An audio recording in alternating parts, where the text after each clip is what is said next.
안녕하세요.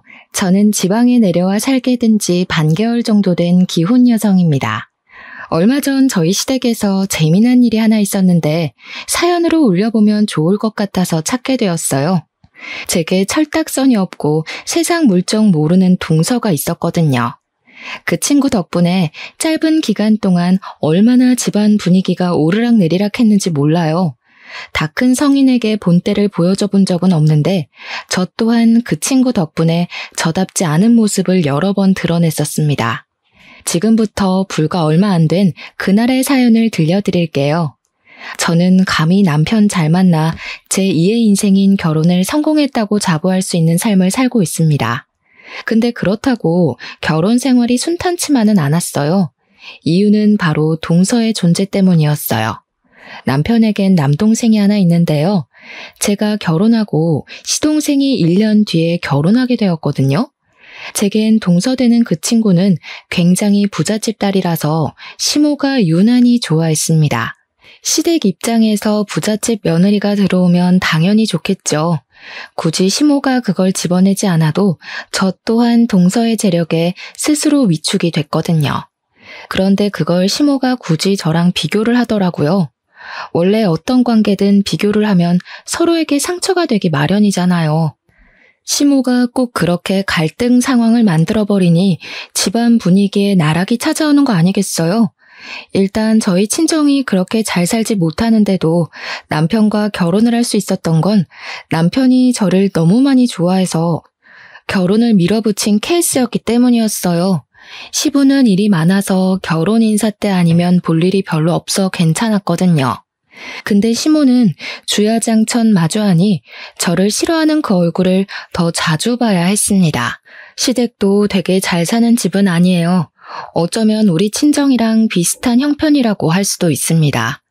그런데도 시모는 비범한 며느리가 좋나 보더라고요. 자기 배경이 너무 평범해서 잘난 집안을 원하는 것 같기도 했어요. 예를 들면 며느리 될 사람이 배경이 비범하든지 학벌이 비범하든지 직업이 비범하든지 이런 쪽으로 하나 정도는 뛰어나길 바랬습니다. 제가 결혼 인사 갔을 때도 대놓고 저런 걸 물어보셨으니 시모가 원하는 며느리상 정도는 꿰고 있어요. 근데 저는 시모가 좋아할 상이 아니었거든요. 이도 저도 아니고 너무 평범한 사람이었다 보니 시모 마음에 들 수가 없었던 거죠. 솔직히 결혼 반대가 한 번 정도 있었습니다. 하지만 결국에 시모가 자기 의견을 양보한 이유는 제 남편이 장남이라서 분에 넘칠 만큼 아꼈기 때문이었죠. 사랑하는 자신의 첫째 아들이 저를 죽고 못 살 만큼 사랑한다고 하니까 어쩔 수 없이 결혼을 허락해 준 겁니다. 그래서 저는 처음부터 시모에게 예쁨 받지 못했어요. 시모는 자신에게 무언가 해줄 며느리를 원했는데 저는 그럴 능력이 안 되는 며느리였다 보니 제게 못마땅하다는 걸 늘 표현하고 다니셨죠. 결혼식 올리고 나서 저를 얼마나 못살게 굴었는지 몰라요. 시모는 차라리 이혼해도 좋으니 남편이 저를 버렸으면 좋겠다는 생각도 하는 것 같았습니다. 결혼 초에 저랑 남편 관계를 엄청 이간질했었거든요. 내가 분명 50만 원짜리 다육이 여기 뒀었는데 없어졌어. 새아기가 집에 올 때마다 여기 주변을 어슬렁거리는 것 같긴 하던데 걔가 집에 오고 난 후로 자꾸 뭐가 없어지는 것 같단 말이야. 또 시적이네. 내 아내 그럴 사람 아닌 거 내가 제일 잘 알거든. 제발 소설 좀 쓰지 마. 시모는 저런 식으로 안 되는 소리를 자주 짓거렸어요. 그래도 그나마 남편이 제 편에 서서 시모를 배척해줘서 제가 스트레스를 덜 받을 수 있었습니다. 어쨌든 시모는 시동생이 결혼한다는 말을 하기 전까지 저를 어떻게든 쫓아내려고 모함하면서 지냈습니다. 그것에 재미를 느끼고 있는 것 같기도 했죠. 나중에 동서가 결혼 인사를 오고 나서부터 저는 완전 시모 눈밖에 나버리게 되었는데요. 동서가 감히 넘볼 수 없을 정도의 부자인 걸 알고는 결혼하기 전부터 1등 며느리 취급을 하시더라고요. 맏며느리는 저인데도 동서가 집안의 유일한 며느리인 것처럼 대접해줬습니다. 며느리는 역시 이런 며느리를 들여야 돼. 네가 있으니까 벌써부터 집안이 화사하다. 너는 어쩜 이렇게 세련되게 생겼니? 사돈 내가 딸 예쁜 거 알고 정말 귀하게 키웠나 보구나. 누구랑 다르게 곱게 자란 티가 팍팍 나네. 칭찬 그만하세요, 어머님. 듣기 부끄러워요. 저희 부모님은 저보고 너무 칠칠 맞다고 시댁 가서 미움받는 거 아닌가 걱정이신걸요? 시모도 시모지만 저는 동서를 처음 봤을 때 동서 역시 만만치 않은 여우라는 걸 느낄 수 있었어요. 동서는 시모를 어려워하는 기색이 전혀 없었고 결혼 인사 온 첫날부터 저한테 물 좀 갖다 달라고 부탁하는 대담함을 보였던 사람입니다. 시모와 하루 만에 친해져서 팔짱까지 끼고 살랑살랑 눈웃음도 잘 치는 것이 긴장이라곤 전혀 안 하는 사람 같았죠. 사실 동서가 긴장을 하든 말든 시모랑 잘 지내든 말든 제가 크게 상관하지 않으려고 했습니다. 그런데 시모가 일부러 염장 지르려고 부른 건진 모르겠지만 꼭 동서가 시댁에 올 때마다 저까지 부르더라고요. 저를 불러놓고 따로 할 말을 하는 것도 아니었어요. 그저 주방 일을 시키면서 거실에 앉아 저를 돌려가는 소리만 해댔습니다. 당연히 동서한테는 손에 물 한 방울 안 묻히게 하더라고요. 저리 사람한테 친절할 수 있는 시모가 저한테는 이래라 저래라 가정부 부리듯 말하는 것이 서운하긴 하더군요. 무엇보다 마음에 안 들었던 거는 주말에 불러서 부려먹는다는 거였어요. 남편은 사업가라서 주말에도 출근을 하는데 시모가 그걸 아주 잘 아니까 일부러 남편 몰래 저만 부르려고 주말에 연락하더라고요. 동서는 부자라서 그런가 일도 안 하면서 항상 주말에만 시댁을 가대요. 어쩌면 시모가 일부러 저 골려 먹으려고 주말에 동서를 부르는 것일 수도 있지만 일단 그건 제 추측일 뿐이에요. 어쨌든 동서는 나이가 저랑 겨우 1살 차이인데도 백수였는데요. 사실 이 부분에 대한 시모의 태도도 좀 황당했습니다. 동서의 배경을 듣고 눈을 빛내던 시모가 동서의 직업까지 기대하는 얼굴이었어요. 그 상황에 동서가 백수라고 당당하게 얘기를 했거든요. 자긴 현모양처가 꿈이라나 뭐라나. 근데 시모가 동서의 철없는 소리를 듣고는 너무 기특하다고 좋아하는 겁니다. 돈이야 남자가 벌면 되는 거고 여자는 내조만 잘하면 된다네요. 저보고는 남편 혼자 돈벌이 하게 해서 자기 아들 등골 빼먹지 말라고 귀에 피날 정도로 경고했었거든요. 저는 한 번도 제 형편이 부족했다고 생각해 본 적 없었는데 시모 때문에 정말 어이가 없고 서럽기까지 했습니다. 하나 더 어이없었던 건 시동생이랑 동서가 결혼 준비 과정에서 싸울 때가 몇 번 있었는데 그때마다 시모가 동서 편에 나서서 시동생을 나무랐어요. 동서의 화가 풀릴 때까지 시동생이 무릎 꿇게 만든 적도 있었습니다. 얼마나 부잣집 며느리 안 놓치고 싶었으면 고집 센 시모가 동서의 비위를 다 맞춰주나 싶더라니까요. 정말 혀를 내둘렀었죠. 아무튼 시모는 애쓴 마음이 헛되지 않게 끝내 동서를 시동생과 결혼시키는 데에 성공했어요. 동서랑 시동생이 혼인신고까지 마쳤을 때 시모는 마음 놓고 기뻐하였습니다. 그렇게 동서를 향한 시모의 사랑은 더욱 커졌고 저랑 동서를 두고 시모의 편애는 더 심해졌어요. 한 번은 식구들이 다 있는 곳에서 남편만 자리를 잠시 비운 상황이었는데요. 우리 장남도 좋은 맞선 자리 많이 들어왔었거든. 잘 나가고 능력 좋은 며느리감 참 많았는데 애가 워낙 눈이 낮아서 실패했지 뭐니. 내가 우리 장남만 생각하면 밤잠을 설친다니까. 우리 장남도 돈 많은 배우자 만나서 호강할 수 있었는데 다 커서 이게 무슨 고생인가 싶어. 제가 있는데도 저를 대놓고 개무시하는 횟수가 늘어갔습니다. 남편 말고는 저를 감싸주는 식구도 없었어요. 남편이 없는 시댁은 남보다도 못한 관계들이었죠. 아무튼 시모가 동서까지 있는 그 자리에서 저를 개무시했을 때 식구들은 그저 웃기만 했습니다. 다들 장난식으로만 그러지 말라고 말릴 뿐이었어요. 근데 저는 처음부터 시모에게 미움을 받고 시작한 결혼이었고 남편이 제 편이란 걸 너무 잘 알아서 무서울 건 없었어요. 서운한 거랑 두려운 건 다르잖아요.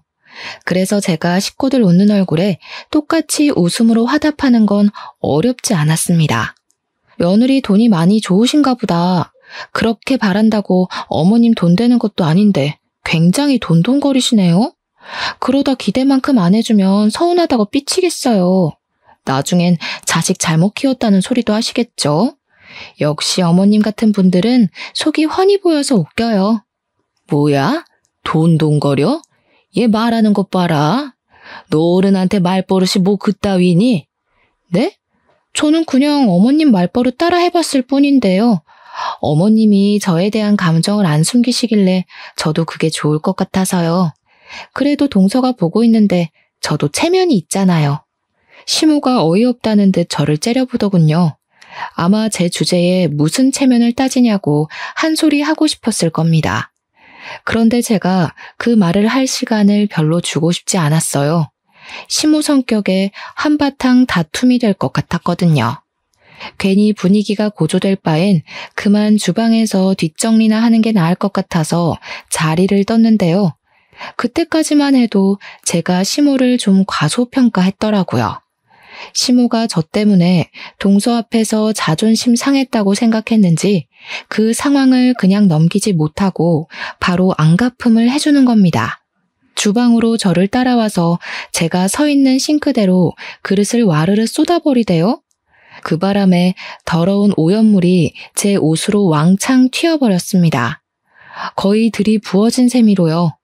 비싼 옷도 아니니 버려도 상관없잖아. 이참에 너도 네 동서 보고 옷 센스 좀 배워라. 젊은 나이 아깝게 옷 꼬락서니가 그게 뭐니? 내가 동네 창피해서 맏며느리 있다고 말하기가 싫다. 미안하단 말 먼저 할 거 아니면 제발 입이라도 다물지. 시모는 끝내 사람 속을 뒤집고 가버렸어요.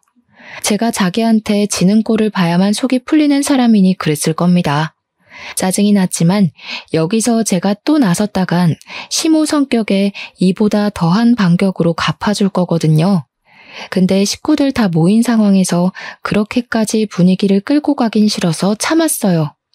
그냥 철없는 어른이니 불쌍하게 생각하자 그렇게 스스로 위안만 했죠. 저는 졸지에 많은 양의 물을 튀어 찝찝한 상태로 설거지를 해야 했습니다. 괜히 시모한테 한마디 대들었다가 저만 똥 덜 닦은 기분이 돼버렸어요. 그리고 그때 남편이 등장했죠. 제 남편은 눈치가 빨라서 딱히 좋은 타이밍이란 것이 통하지 않는 사람인데요. 그런 남편의 눈에 자기가 없는 동안 제가 어떤 처지에 놓였는지 잘 보였나 보더라고요. 남편이 주방에서 혼자 설거지하고 있는 제 꼴과 거실에서 떠들고 놀고 있는 식구들을 번갈아 보더니 어떠한 의심도 없이 바로 시모한테 가서 큰 소리를 내었습니다. 엄마, 그새를 못 참고 또 저 사람한테 시비 걸었어? 한 번만 더 내 아내 마음대로 부려먹으면 가만 안 있을 거야. 깜짝이야. 왜 소리를 지르고 그러니? 내가 뭘 했다고? 맏며느리가 돼서 시애미한테 함부로 짓거리는데 그럼 그걸 가만히 내버려둬야 했어? 제가 먼저 건방지게 말한 거 여기 있는 사람들 다 들었어. 시모는 주변 가족들을 가리키며 굉장히 억울해했습니다. 얄밉기로는 세계 최강이지 않나 싶었어요. 저희 집에 얄미운 사람은 시모 하나로 족한데 어찌 그런 사람이 하나 더 생겨버렸다는 걸 이날 확실하게 알게 되었는데요. 다른 식구들도 가만히 있는데 이제 막 식구가 된 동서가 갑자기 나서더라고요. 아주버님 진정하세요. 어머님 말씀 사실이에요. 솔직히 저도 형님 태도에 좀 놀라서 말려야 하나 싶었어요. 형님 말씀이 많이 무례하더라고요. 어른한테 그렇게 말하는 사람 처음 봤어요. 가정교육을 받았다면 저럴 수가 없는데. 들었지? 이제 막 우리 식구 된 막내애가 집안 분위기에 대해 뭘 안다고 벌써부터 이런 소리를 하겠어? 그만큼 전연이 나한테 심했다는 거 모르겠니? 어떻게 아들이란 녀석이 막내 며느리보다 내 마음을 몰라줘? 사람 바보 만드는 거 참 쉽다고 생각했습니다. 만약 시모와 저의 대화를 처음부터 끝까지 들은 사람이 누구도 없고 시모와 동서만 있었다면 다들 두 사람 연기에 끔뻑 속겠더라고요. 그리고 무엇보다 저를 향한 남편의 신뢰가 조금이라도 흔들렸다면 제 시집살이가 굉장히 지옥이었겠죠. 근데 고맙게도 제 남편은 역시나 제 편이었어요. 동서와 시모의 뻔뻔한 태도를 보곤 바로 행동으로 답해주더라고요. 갑자기 저한테 오더니 제가 끼고 있는 고무장갑 벗겨서 그 고무장갑을 들고 가 동서한테 집어던지는 거 아니겠습니까?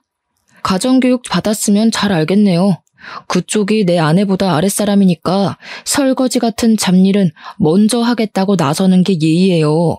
퍼질러 앉아서 숟가락만 끄적이는 건 재수씨 친정이나 가서 하는 거고요. 어머, 너 지금 뭐 하는 짓이니? 얘가 입고 있는 옷이 얼마짜리인 줄 알기나 해? 어디서 세제 묻은 고무장갑을 들고 와서 난리야. 잘못한 건 네 마누라라니까 왜 엄한 곳에 화풀이 하는 거냐고. 정작 남편에게 욕먹은 동서는 가만히 있는데 시모가 되레 놀라서 동서를 챙기는 웃긴 모습 연출되었습니다. 그런데 더 어처구니 없었던 건 그 상황에서 누구도 남편과 제 손을 들어준 이들은 없었다는 거예요. 시부랑 시동생은 시모가 제게 먼저 시비를 걸어서 사태가 이렇게 되었다는 걸 알 텐데 끝까지 모른 체 하고 있더라고요. 심지어 동서 편을 들기 시작했습니다. 그럴 만도 했어요. 시부가 사업을 하는데 동서 집안의 도움을 좀 받았거든요. 동서가 오지랖 부려서 시부 사업을 개인적으로 도와준 걸로 알고 있습니다. 그러니까 시부도 결국 남편을 나무라는 쪽을 선택해버리더군요. 게다가 시동생은 당연히 자기 마누라가 우선인 사람이라 기대를 해선 안 될 사람이었어요. 그저 여자한테 눈이 먼 사춘기 청소년으로 치부해야 했습니다. 자기 여자 함부로 대했다고 남편을 째려보기만 했거든요. 그렇게 식구들이 돈에 정신 나가서 동서를 감싸는 꼴을 보자 남편은 더 화가 났어요. 남편도 시댁 식구들의 본색을 아니까 더 저를 믿고 제 편을 들어줬던 것 같아요. 남편은 그대로 저를 데리고 집을 나가려 했습니다. 근데 그때 시모가 찢어질 듯이 고함을 내질렀어요. 야, 어디가? 상은 누가 다 치우라고? 이거 치우고 가야지. 설거지도 다 안 했잖아. 지금 안 하고 가면 다신 우리 집 못 오게 할 줄 알아. 이렇게 소리 지르는 겁니다. 남의 집 자식 때문에 자기 아들한테 그런 소리를 하다니. 남편은 시모의 말에 대답할 가치가 없다고 판단했는지 대답 대신 현관문 세게 닫아버렸어요. 그리고는 제게 사과하면서 당분간 시댁 가지 말자고 명절도 제사도 챙기지 않아도 된다고 하더군요. 정말 괜찮겠어? 괜히 집안 불화만 일으키는 거 아닌가 모르겠네. 그렇게 사랑하는 막내 며느리 끼고 다 하라 그래. 제사고 명절이고 차례고 좋아하는 며느리랑 준비해야 즐겁지. 뭐하러 서로 스트레스 받을 짓을 해? 내가 괜찮다고 할 때까진 엄마 연락 무시해줘. 저보다 더 많이 화를 내주는 남편 덕분에 되게 많이 의지가 되었어요. 솔직히 남편이 아니었다면 얼마나 외로웠을 환경입니까? 내 결혼 쪽박났다고 표현하기 좋을 상황이잖아요. 저는 남편만 믿고 따르기로 했어요. 그래서 정말로 시모의 연락을 다 씹고 먼저 사과도 하지 않았죠. 그런데 역시나 시댁이란 건 남편이 천륜을 끊지 않은 이상 다시 맞닿을 수밖에 없는 인연이 아니겠습니까? 보니까 시모가 딱 그런 사람이더라고요. 아들 중에선 장남이 좋고 며느리 중에선 동서가 좋아서 둘 다 포기할 수 없는 사람이요. 그래서 제가 너무 미운 시모는 장남 때문이라도 저를 완전히 등지지 못하는 것 같았어요. 결국 우리 결혼을 허락해줬던 것처럼 이번에도 먼저 꼬리를 내리는 겁니다. 시모가 그날 다퉜던 일을 우리에게 먼저 사과해주는 덕에 저희의 냉전 관계가 마무리될 수 있었습니다. 그 뒤로 시모는 당분간 남편 때문이라도 제게 시비 거는 걸 좀 조심했어요. 저와 동서가 마주치는 일을 이전보다 잘 만들지 않았죠. 그랬더니 이젠 동서가 몸이 근질근질한가 보더라고요. 저랑 친한 것도 아니면서 어느 날부터 안부 문자를 보내대요. 별로 답장해줄 필요성을 못 느껴서 못 받은 척 그냥 씹었더니 그 뒤로는 우리 집까지 찾아오는 거 아니겠습니까? 동서는 자기가 시모를 잡고 있다는 걸 너무나도 잘 아는 여자였어요. 시댁에서 시모를 잡는 것이 실세가 될 수 있다고 생각하는 것도 같았습니다. 백수니까 심심한지 사람 골려먹을 궁리만 하나 보더라고요. 그동안은 같은 백수인 시모랑 저를 골려먹느라 재밌었겠죠.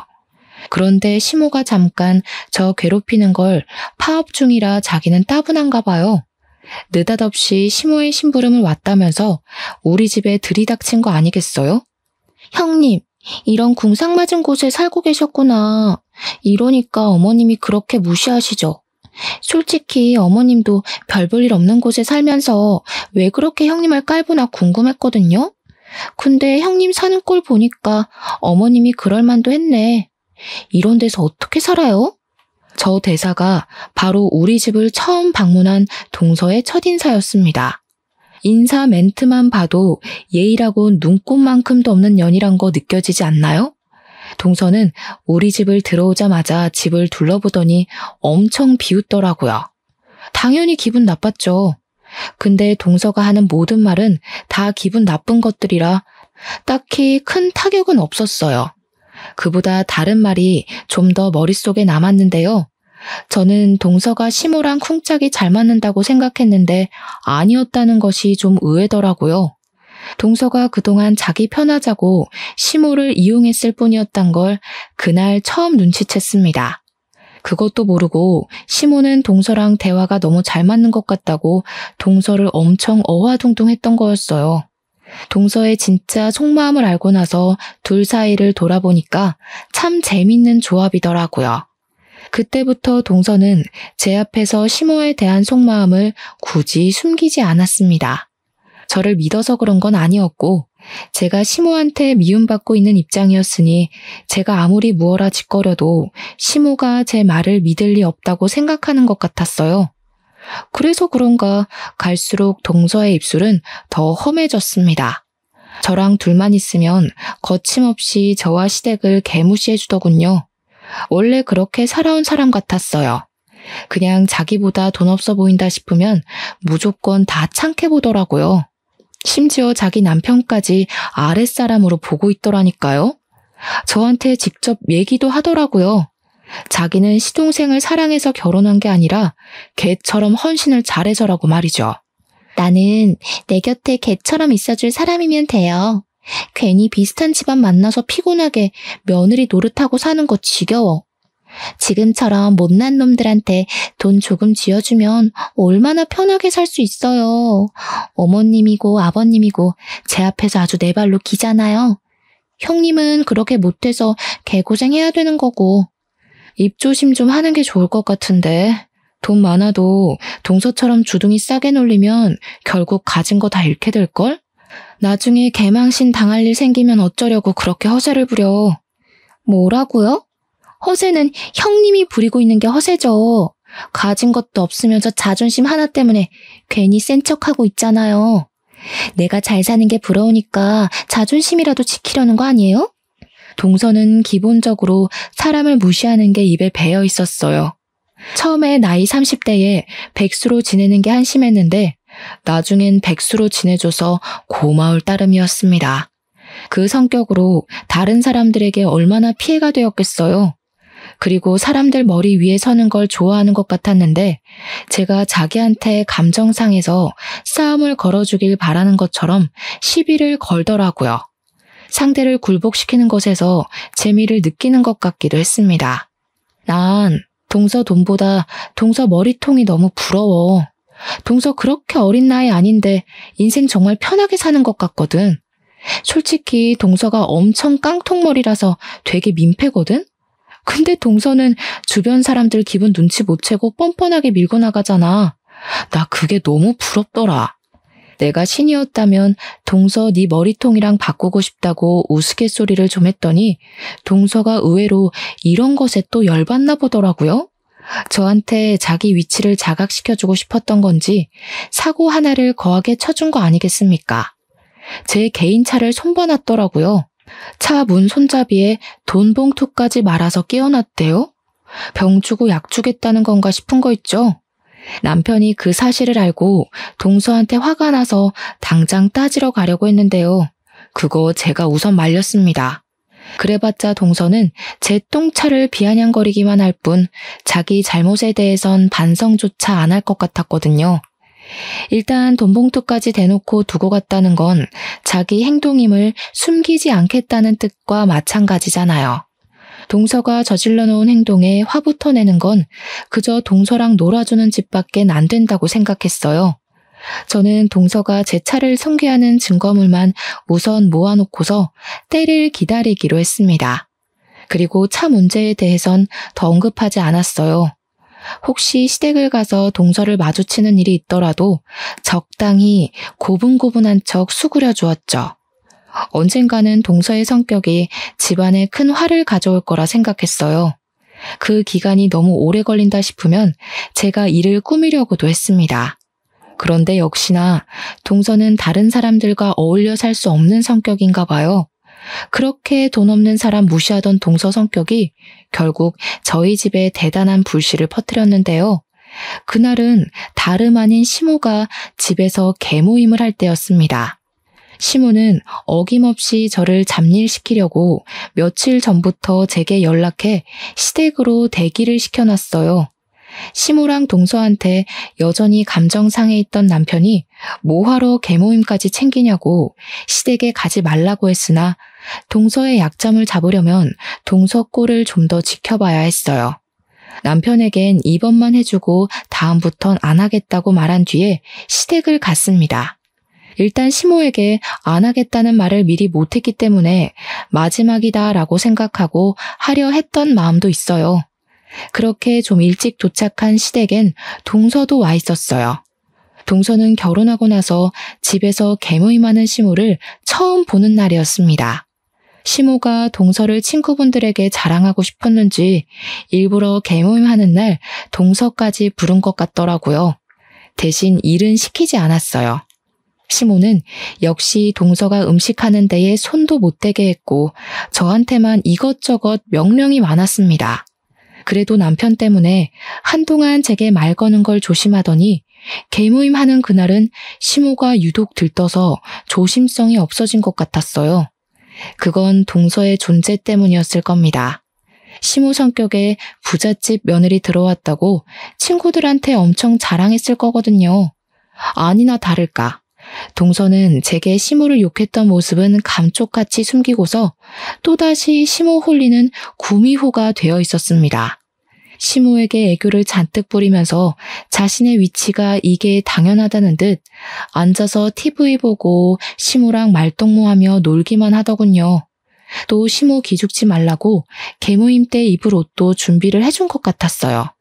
내가 좋은 며느리 뒀더니 친구들 만나는데 이런 선물도 다 받아보네.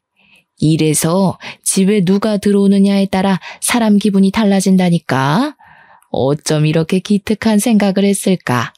시모랑 동서는 꼭 제 주변에 와서 그렇게 떠들어댔습니다.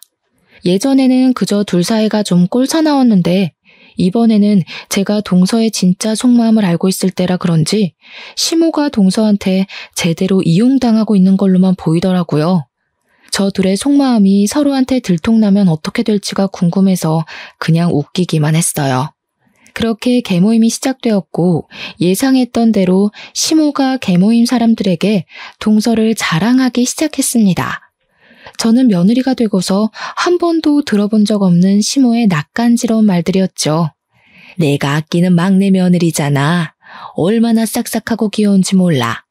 오늘 자기들 만난다고 며느리가 옷도 사줬어. 내가 요즘 막내 며느리 보는 맛에 산다니까. 너희들 알지? 나 며느리 복 없는 줄 알고 엄청 스트레스 받았던 거. 제가 주방에서 뻔히 듣고 있다는 것을 알면서도 시모는 말을 가리지 않고 했습니다. 오히려 시모 친구들이 목소리를 낮추면서 제 눈치를 더 봤던 것 같네요. 그래봤자 시모나 시모 친구들이나 똑같은 사람이었지만요. 아무튼 시모는 이미 친구들에게 동서가 부자라고 소문을 쫙 퍼뜨려 놓은 듯 했어요.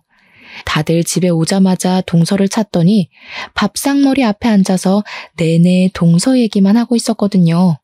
시모를 부러워하기도 했고 어쩐지 시모가 걸치고 있는 것들이 수준 있어 보인다며 칭찬도 했고 자기들 며느리랑 비교까지 하면서 점점 동서 바라기가 되어갔습니다. 술 때문에 더 칭찬이 과하고 자자했던 것 같아요. 저는 그 번잡한 상황을 주방에 앉아 구경만 하고 있었습니다. 그때까지만 해도 분위기가 좋았어요. 근데 시모가 분위기에 휩쓸려서 술을 좀 급하게 마시더라고요. 몇 잔하고 기분이 너무 좋았는지 계속 동서의 심기를 불편하게 건드리는 겁니다. 아니, 얘가 너무 착해서 그렇게 막 퍼다 준다니까. 내가 따로 말 안 해도 알아서 갖다 바쳐. 아무래도 내가 전생에 나라를 구한 게 아닌가 싶어. 어디서 이렇게 복덩이가 들어왔는지 모르겠네. 자기들도 우리 애한테 잘 보여도 혹시 알아? 뭐 하나 얻어갈 수 있을지. 아줌마들은 시모의 말에 깔깔 웃으면서 며느리가 지갑이냐며 부러워했습니다. 시모는 동서 덕분에 재벌이 된 기분을 느낀다고 나중에 혹시 집도 한 채 해줄 수 있냐고 끝도 없는 농담을 던졌어요. 그게 진짜 농담인지 아닌지는 모르겠네요. 근데 실제로 시모가 동서 없는 곳에서도 자기 친구들한테 동서만 있으면 이제 자기 재벌이라고 떠들고 다녔나 봅니다. 시모 친구들이 시모가 그 자리에서 얘기 안 했던 내용까지 속속히 알고 있더라고요.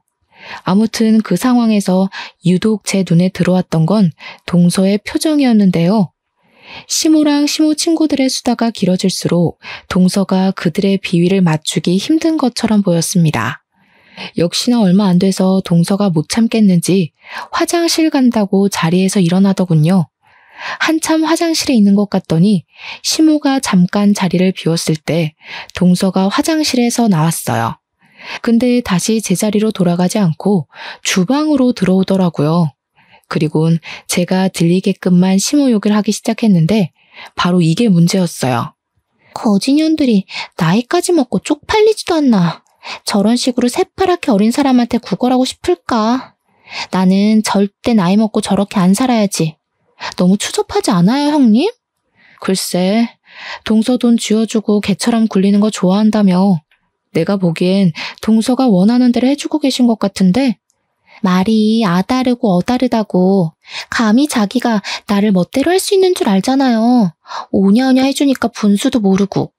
근데 이 대모임 대체 언제 끝나는 거예요? 이 집 아줌마 비위 하나 맞추는 것도 귀찮아 죽겠는데 똑같은 것들 여러 명이나 상대하려니까 피곤해 죽겠어요. 동서는 개모임에 흥미가 떨어졌는지 다시 돌아갈 생각을 안 했습니다. 아예 제 앞에서 속에 쌓였던 욕을 털어내려고 작정하고 자세까지 잡더군요. 그렇게 화가 나면 어머님한테 직접 가서 말하지 왜 뒷담만 까? 동서가 말만 하면 어머님이 어련히 조심할까. 어머님이 동서 엄청 좋아하잖아. 이 형님 순수하시네. 어머님이 절 좋아하는 거겠어요? 제 돈을 좋아하는 거지. 저도 그 정도는 알아요. 그런 사람들 얼마나 많이 봤다고요. 그렇게 싸구려 냄새 풍기는 사람들은 상대해봤자 제 인생만 피곤해져서 안 건드리고 싶네요. 동서가 어머님 좋아하는 줄 알았는데 아닌가 봐. 어머님이 아시면 실망하시겠다. 난 그래도 동서랑 어머님이 잘 통한다고 생각했거든. 어머님은 그렇게 생각하시는 것 같길래. 네? 수준 떨어지는 소리 하지 마세요. 죽었다 깨어나도 어머님한테 손톱만큼의 정도 없어요. 저한테 무슨 일 생기더라도 절대 이 집에 제 친정 재산 떨어지는 일은 없을 거예요. 이 사람들 빚도 있다면서요? 적당히 비위 맞춰주고 살다가 어머님 아버님 죽기 전에 이혼이나 할 생각이에요. 동서랑 저랑 1살 차이인데도 한참 철없고 어리다는 생각이 들었어요. 안타깝게도 동서 또한 술을 몇 잔을 해서 그런지 당시 자신이 무슨 상황에 처해 있는지 전혀 눈치 못 채고 있더라고요. 조금만 정신 차렸다면 알았을지도 몰랐을 만큼 기척도 났었는데 말입니다. 시댁 주방 옆에는 다이닝룸이 하나 있어요. 동서가 화장실 간 사이 시모가 친구 2분이랑 자리를 비웠거든요. 하필 그곳을 구경한다고 들어가 있었어요. 겨우 허술한 나무문으로만 가로막혀 있는 그곳이 주방에서 나누는 은밀한 대화를 막아주기엔 무리가 있었습니다. 저는 그걸 알고 일부러 동서한테 더 말을 시켰던 거예요. 동서가 나타나기 전까지만 해도 소란스럽던 다이닝룸은 역시나 동서의 돌발 발언 때문에 어느새 조용해졌더라고요. 시모가 저희의 대화를 엿듣고 있다는 것을 확신했어요. 시모는 충분히 그럴 위인이거든요. 그래서 동서는 여전히 시댁 식구들 개 같다고 생각해? 아무리 그래도 어머님, 아버님은 연세도 있으신데 동서가 이해 좀 해주지. 지금 비위 맞춰주는 걸로도 친구들 데려와서 이 난린데 이해까지 해주라고요?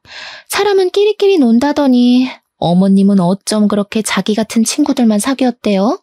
친구들도 다 주인한테 꼬리 흔드는 개 같던데 봤어요? 야, 너 지금 뭐라 그랬니? 꼬리 흔드는 개? 그때 다이닝룸의 문이 확 열리면서 시모가 등장했어요. 두 사람을 더 골려주고 싶었는데 시모가 거기까지 참는 건 좀 힘들었나 봅니다. 그래도 동서를 놀래주는 건 성공했어요. 동서는 되게 깜짝 놀라며 시모를 마주했는데요. 시모는 동서의 망언 때문에 술이 확 깨는지 눈을 부릅뜨더라고요. 그리곤 그렇게 애지중지하던 동서의 머리끄덩이까지 붙잡았습니다. 감히 사람들 다 보는 앞에서 시애미를 망신시켜? 사람을 우습게 봐도 유분수지. 돈 좀 있다고 대우해줬더니 사람을 개 취급해? 무슨 이런 건방진년이 다 있어? 아무리 개념이 없어도 그렇지 어떻게 시애미를 욕할 수 있냐고. 사실을 얘기했을 뿐인데 왜 이래요? 솔직히 어머님도 처음부터 저보다 돈에 더 관심 있었던 거잖아요. 서로 이용한 건데 왜 나만 나쁜 사람이라 그래요? 젊은 사람들만 무조건 어른 비위 맞춰줘야 되는 거예요? 아쉬운 사람이 수그리고 들어가면 되는 거지. 그래서 지금 내가 아쉬운 쪽이니까 너한테 깍듯이 굴어라 그거니? 부잣집 며느리면 다 똑똑한 줄 알았는데 그것도 아닌가 보네. 내가 제일 싫어하는 게 너 같은 무식한 며느리야. 시애미를 집 발 아래로 보는 며느리를 뭐가 좋다고 끼고 살겠어? 당장 내 아들이랑 이혼해. 그놈의 자존심 좀 고치세요. 그런다고 없는 돈이 굴러와요? 친구들한테 개망신 당할 게 뭐 있다고 이렇게까지 하세요? 친구들이랑 어머님 비렁뱅이인 거 사실이잖아요. 괜히 자존심 상하니까 저한테 성질내는 거 아니에요? 어머님이 사과할 때까지 이혼 못해요. 두 사람이 파국을 맞은 장면을 더 구경하고 싶었지만 왠지 예상치 못한 큰일 날 것 같아서 저는 일단 남편에게 도움을 요청했습니다. 예상대로 처음보다 더 난리가 날 수밖에 없었는데요. 동서가 갈수록 자기 성격 드러내며 건방지게 나오니까 시모뿐만 아니라 시모 친구들까지 화가 난 거예요. 처음에는 시모 친구들이 시모랑 동서 사이를 말리다가 동서가 전부 싸잡아서 개무시를 해주니까 시모 친구들도 더는 못 참고 동서에게 덤벼들었어요. 지켜보기만 하려고 했던 저는 결국 끼어들지 않으면 안 될 것 같았습니다. 할 수 없이 가장 중심에 서 있는 둘의 싸움을 말렸어요. 어머님 진정하세요. 이렇게까지 할 필요 없잖아요. 우선 앉아서 처음부터 차근차근 얘기해봐요. 돈 많은 며느리 뒀다고 그렇게 애지중지 하셨으면서 갑자기 왜 이러세요? 돈 많은 사돈집에 아들 보내는 게 아들 장가 잘 보내는 거라면서요. 장가 잘 보내긴 개뿔. 이 가식적인 년 때문에 내 아들 인생이 훨씬 아까워졌지. 이 썩을 년 그냥 안 내버려도 무조건 이혼 소송할 거야. 시모는 제 말 때문인지 동서한테 받은 옷이랑 액세서리 다 뜯으며 동서를 향해 집어던졌습니다. 동서는 그런 시모를 보면서도 자기 성질만 내세울 뿐 한 번도 지려고 생각을 안 하더군요. 오히려 소송해봤자 시모가 손해고 되려 위자료 물게 만들 거라고 협박도 했어요. 그 바람에 시모는 더 충격받아서 싸웠습니다. 시모 친구들도 동서더러 싹수 없다고 돈 많은 가정에서 자라면 뭐하냐고 개념이 없는데 라며 쌍욕을 했어요. 때마침 타이밍 좋게 남편이랑 시동생도 들이닥쳤는데요. 엉망진창인 상황 때문에 저한테 설명을 먼저 들어야 했고 그 다음 사태를 진정시켜 주었습니다. 그리고 시모는 시동생을 발견하자마자 당장 이혼하라고 생 난리를 쳤어요. 나는 저딴 무식한 년 며느리로 절대 못 둔다. 전현이랑 이혼 안 하면 내가 이 집을 나갈 거야. 역시 시모는 자존심이 센 편이었어요. 돈도 돈이지만 자기 친구들 앞에서 어린 며느리에게 그런 개망신까지 당하며 돈돈거릴 정도는 아니었던 겁니다. 그리고 이 와중에 황당했던 건 시모는 그제야 제가 며느리로 보이나 보더라고요. 저를 맏며느리 취급하면서 당장 저 꼴불견 끌어내라고 제 손을 잡대요. 어차피 엉망진창이 되어버린 상황인지라 저는 시모가 이참에 정신 차리길 바래서 그 손길을 내쳐버렸어요. 죄송해요, 어머님. 어머님도 저한테 잘하신 거 딱히 없잖아요. 제가 여기서 어머님 편들어줘야 할 이유가 없어요. 마음 같아선 저도 그동안 어머님 머리채 수십 번은 잡았거든요. 다만 저는 동서처럼 머리통이 깡통이 아니라서 제 신용 잃을 짓은 참았을 뿐이에요. 뭐야? 이것들이 단체로 미쳤나? 너희들 둘이서 짜고 나 엿먹이려고 그런 거야? 둘 다 쫓겨나고 싶어? 동서랑 둘이서 지지고 볶든 말든 그건 제 알 바 아니고 일단 상황이 이렇게 된 김에 말씀드릴게요. 저는 남편이랑 의논해서 더 이상 어머님 안 모시려고요. 남편이 거절하면 이혼해서라도 어머니랑 인연 끊을 거예요. 어머님의 그 수준 떨어지는 허세 더는 못 보고 살겠어요. 동서에다가 저까지 날리니까 시모가 말을 잃을 정도로 충격이었나 봐요. 조건 없이 시모 편 들어주던 시모 친구들도 이젠 시모 처지를 좀 불쌍하게 보는 것 같기도 했습니다. 시모가 울분이 차 저한테 결국 손바닥을 올렸을 땐 고맙게도 남편이 나서서 막아줬어요. 거기다 대고 저는 딱 한마디로 시댁과 작별 인사를 해버렸네요. 그냥 며느리 복이 없었다고 생각하세요. 저도 시어머니 복 더럽게 없었다고 생각하고 말 테니까. 원래라면 뒷정리까지 하고 나왔어야 했는데 그럴 기분이 아니잖아요. 이왕 손털기로 한 거라 그냥 두 손 두 발 가볍게 나왔습니다. 아, 나오기 전에 마지막으로 동서한테도 한마디 해줬어요. 참 동서, 내가 중요한 말을 까먹을 뻔했다. 내 차 망가뜨려 놓고 알아서 수리비 놓고 갔더라? 그 수리비 돌려줄 테니까 고소장 기다려. 어차피 동서 백수라서 법원 들락날락할 시간 많잖아. 그렇게 시댁을 나온 저는 지금까지 시댁을 방문하지 않고 있네요. 그 사람들한테 작별 통보를 하면서 유독 아쉬웠던 건 남편과의 인연이었어요. 하지만 저는 그렇게 생각해요. 사람이 몸에 좋은 걸 자주 하는 것보다 몸에 안 좋은 걸 끊는 것이 더 도움된다는 말이 있잖아요. 남편이 제 인생에 활력을 주겠지만 시모가 곁에서 제 인생을 계속 오염시킨다면 저는 차라리 오염의 원인을 제거하는 편이 제 삶에 더 도움이 될 것 같다는 판단을 내렸어요. 그래서 남편과의 이혼은 어쩔 수 없이 감안하려고 했죠. 남편처럼 좋은 남자를 못 만날 걸 알기 때문에 재혼도 못할 거란 걸 받아들였고요. 근데 남편의 반응은 다소 놀라웠어요. 솔직히 저는 아무리 우리 사이에 문제가 없었다고 하더라도 남편이 천륜을 포기하진 못할 거라 생각했거든요.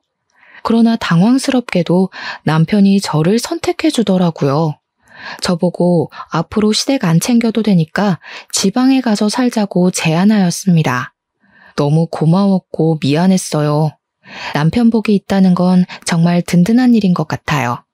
아무튼 그 뒤로 시동생은 시모가 시켜서 진짜 이혼을 하게 되었어요. 근데 소송은 못했다고 들었습니다. 동서 친정 쪽에서 시부 사업 도와주던 지원을 모조리 끊는 바람에 사정이 쪼들렸고 그래서 소송할 돈이 없었다더군요. 그것 때문에 시모가 더 뿔이 났다고 했어요. 그래서 결국 시모가 동서에게 마지막 선물을 주었다고 들었어요. 시모 성격에 그 치욕을 고스란히 당하고 있을 사람이 아니란 건 알고 있었는데요.